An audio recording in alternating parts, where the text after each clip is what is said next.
இந்தாங்கப்பா, கிளர்ன குப்பையை கிளறாம புதுசா ஏதாவது கிளறு. நீங்க திரும்ப திரும்ப கேட்டாலும் நான் அதே தான் சொல்லுவேன். நான் கமலத்தோட தான் வாழுவேன், கமலத்தோட தான் வாழுவேன், கமலத்தோட தான் வாழ்வேன். அவன் சொன்னதே திருப்பி திருப்பி 3 தடவை சொல்லிட்டான். நீயாவது மாத்தி சொல்லு. நீங்கெல்லாம் என்ன மிரட்டி எனக்கு கமலத்தை கல்யாணம் பண்ணி வைக்கலன்னா நான் அந்த குளத்துல வந்து செத்து போயிருவேன். என்ன தலைவர வளவளன்னு போயிட்டு இருக்கு, சீரம் கூப்பிட்டு முடிங்க. அவங்க என்ன கமலா பழத்தையா கேக்குறாங்க?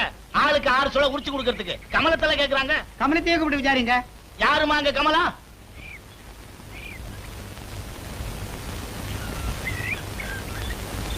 ஏமா, எல்லா விஷயத்தையும் நல்லா காதுல வாங்கிட்டு இல்ல, நின்னு நிதானமா ஆற அமர யோசிச்சு எவன் அவனுக்கு என்னென்ன தகுதி இருக்குன்னு பார்த்து உன் முடிவை பட்டார்னு சொல்லு. 2 நாள் அவகாசம் கொடுங்க, எங்க வீட்டுக்காரரை கேட்டு சொல்றேன்.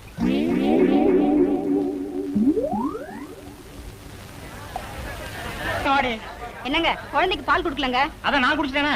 ஐயோ, நான் அதை சொல்லலங்க, புட்டி பாலை சொன்னேன். சீரம் கலந்து எடுத்துட்டு வா.